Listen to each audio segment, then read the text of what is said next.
What's up, guys? So it seems like BTS is kept busy during this quarantine. Even Suga put out a new song, which he produced and I guess is featured in with IU. I don't know how to say her name, but I'm intrigued by this. But before I do that, I want to figure out a little bit more about who IU is.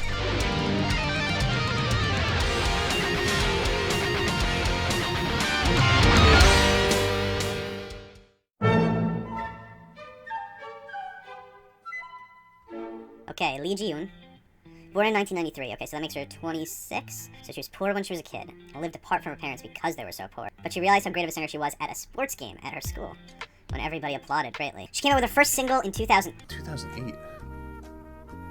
That would have made her 14? What? 14?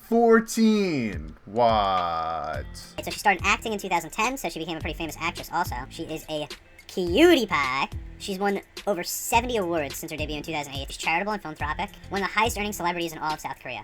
Here endeth the lesson. So all the props to her. She's been working since she was like 14.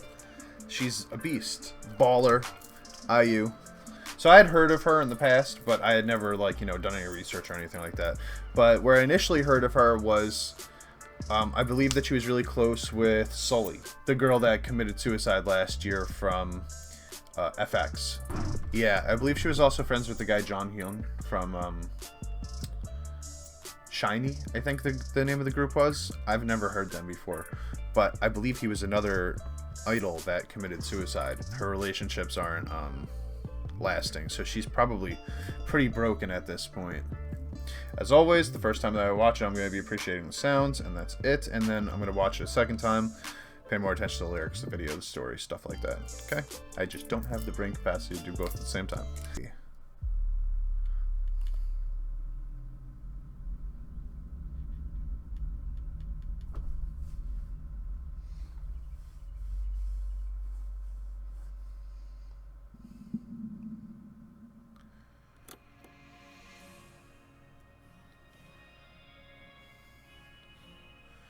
Aired out, echoed acoustic guitars is always a sign of something sad being about to happen.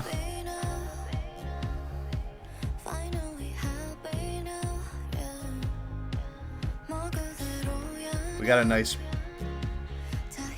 The bass is carrying the song a lot right now.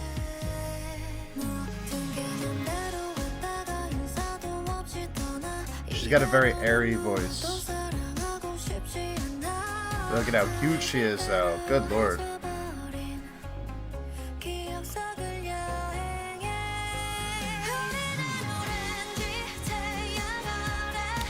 Oh, it's way poppier than I thought it was going to be. I mean, I kind of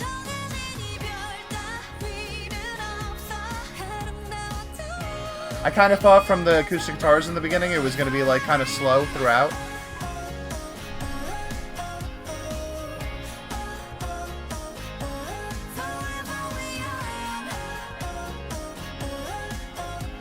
I wonder what's going on with her laying on that table there. Hey!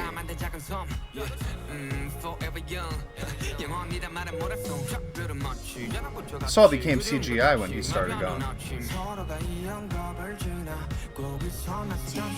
I love how he mixes up his flow right there. I hope that's not all we get of Suga in this song, though.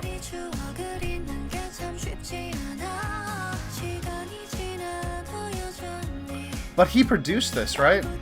I'm actually kind of surprised. So it's a little tamer than I would expect out of him.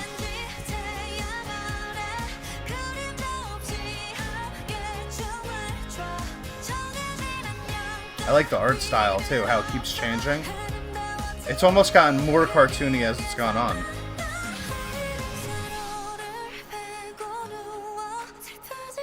She's got a great voice though.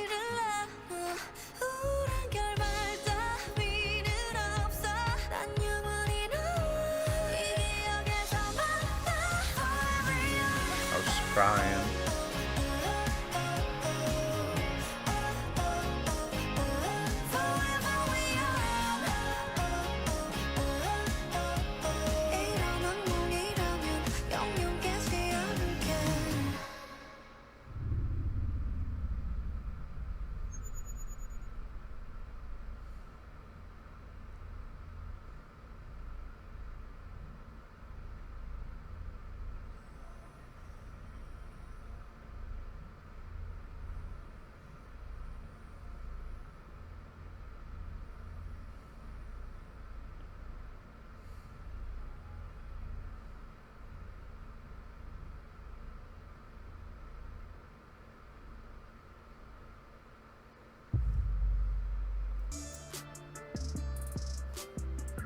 That ending was confusing as hell. There was like some kind of like keyboard synth in the background, like making it sound creepy.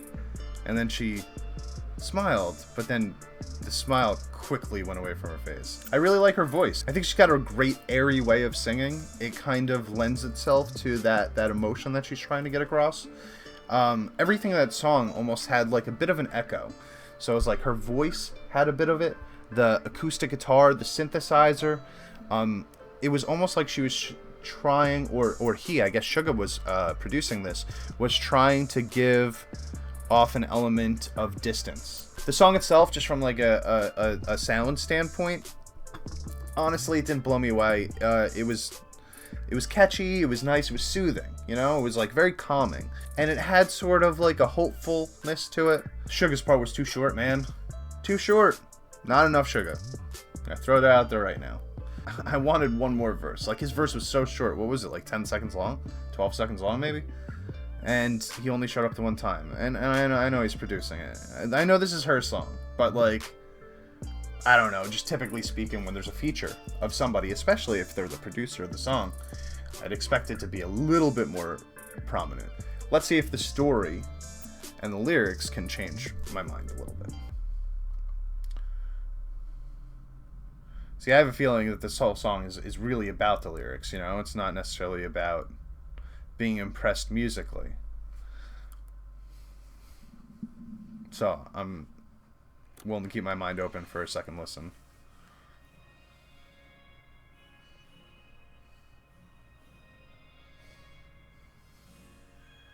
I do really like this beginning, though.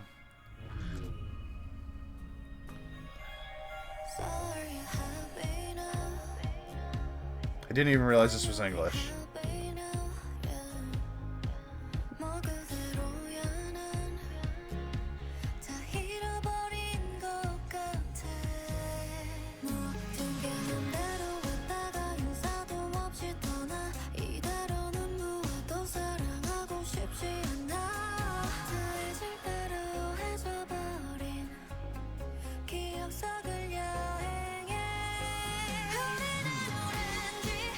It definitely seems like a song about remembering people she's lost.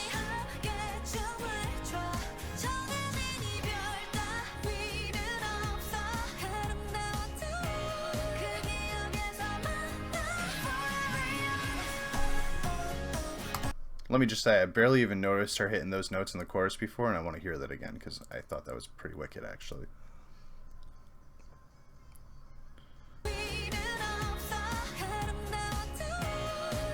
Nice.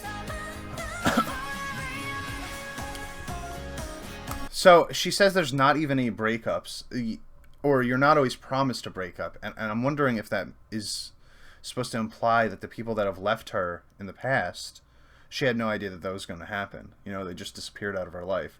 Unfinished business in your head.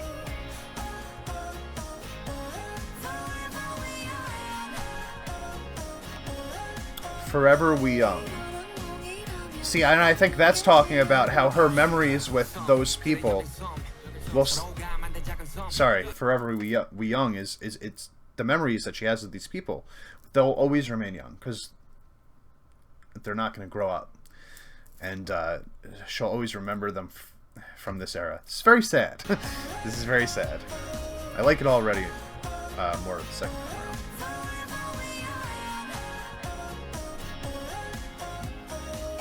It is a nightmare I don't want.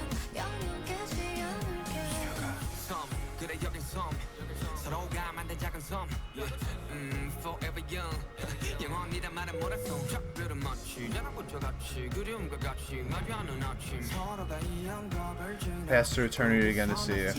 Wake up in the morning, see it's that idea that you go to sleep and you forget everything, and then you wake up and you remember it all again. It's the worst feeling in the world. It's like experiencing it over and over again.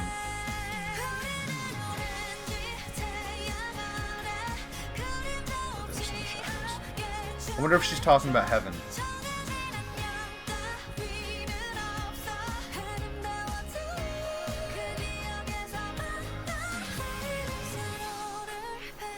I really love how they did the cartoons and the CGI in this video.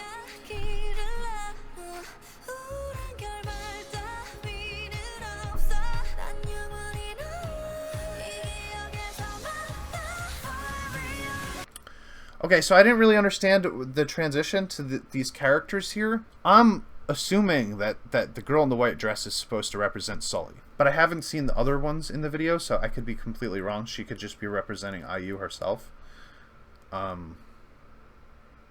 Unless this dragon thing is supposed to represent someone also.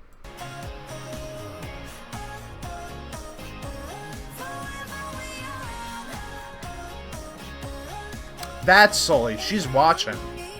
Oh my god, I almost just started crying there for a second. So Sully is watching from the airplane. She's seeing this girl on this dragon fly into, you know, basically up. It is a nightmare. I don't want to wake up forever. She's got to be talking about that.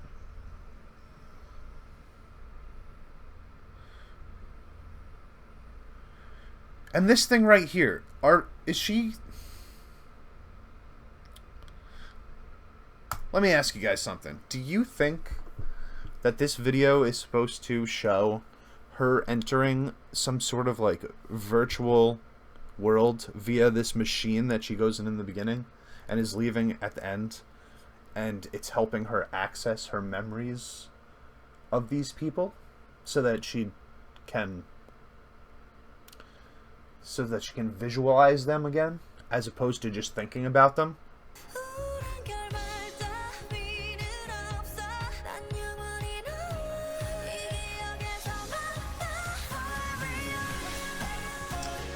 She starts crying when the dragon grabs her.